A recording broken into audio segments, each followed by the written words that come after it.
Okay, so dating or courtship, which one is the most biblical?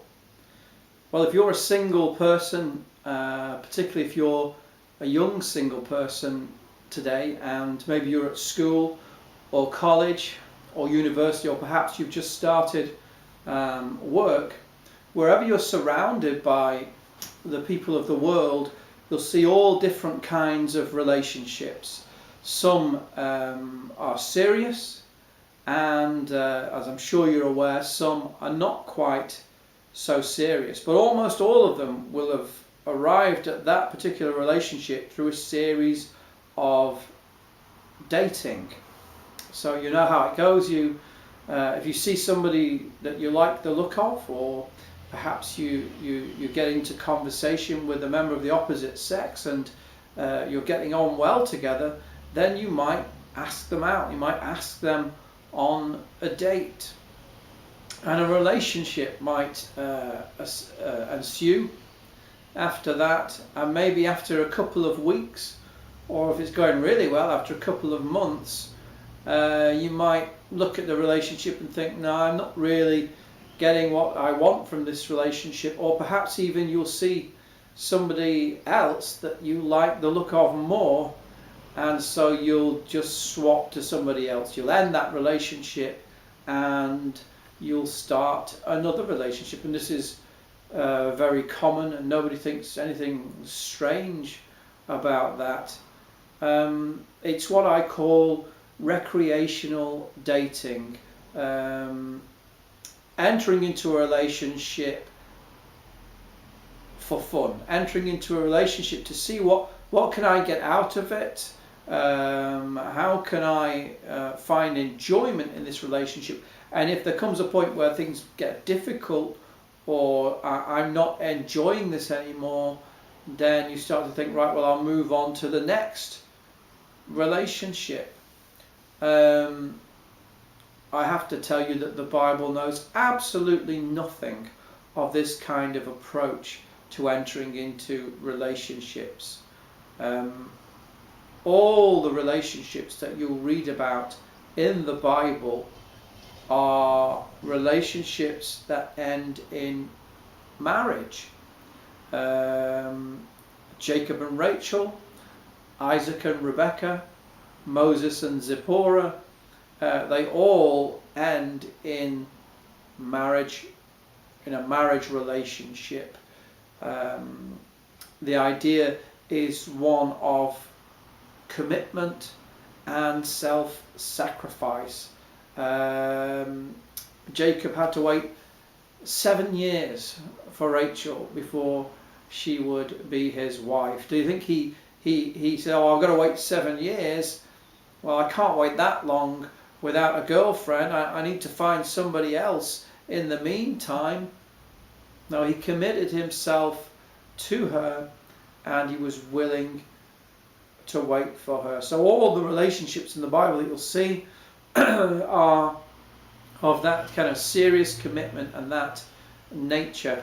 Let's just have a look at a couple of them. Okay then, so it's Genesis 29 and verse 18. And Jacob loved Rachel and said, I will serve thee 7 years for Rachel, thy younger daughter. And Laban said, it is better that I give her to thee than that I should give her to another man. Abide with me. And Jacob served 7 years for Rachel, and they seemed unto him but a few days, for the love he had to her.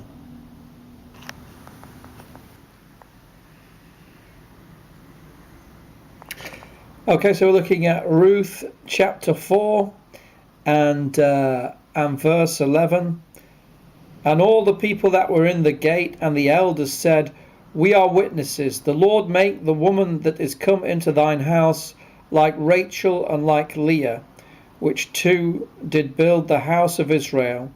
And do thou worthily in Ephratah, and be famous in Bethlehem.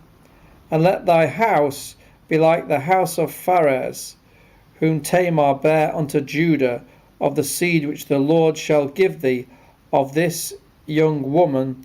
And so Boaz took Ruth, and she was his wife. And when he went into her, the Lord gave her conception, and she bare a son. Okay, so that's how the people of the Bible, godly men and women, conducted themselves in the past. Of course, it's very different to that now in our society. And you might be saying to yourself, well, yeah, that's how they did it then, but we don't live in those times. We don't live in Old Testament times. We live in the modern or actually the postmodern era.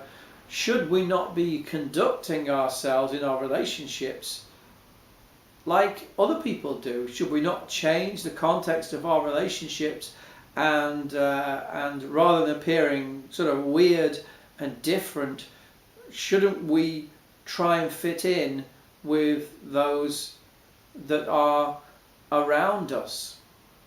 Okay, let's see what the Bible says about that. Okay, so it's Romans 12,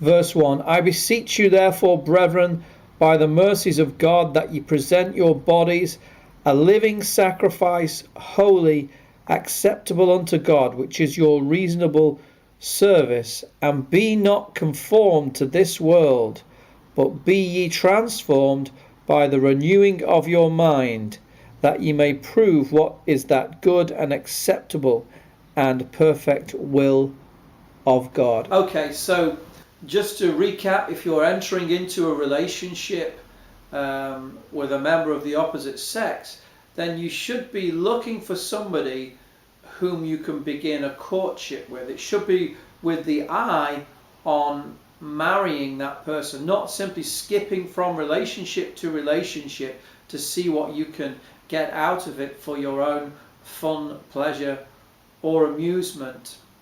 You should have your eye upon marrying the person. And you might say to me, well, I'm still at school, I'm too young to get married. Well, then my advice to you is, well, you shouldn't be entering into a relationship with the opposite sex. You're not old enough to do that. Just because the people of the world do that, just because the people of the world allow their children to have a boyfriend or a girlfriend at 12 or even 11 years old, doesn't mean it's right for you. And Christian parents, if you're watching this video, be very careful as to what age you encourage your children to enter into relationships with the opposite sex. The biblical pattern is courtship, not recreational dating.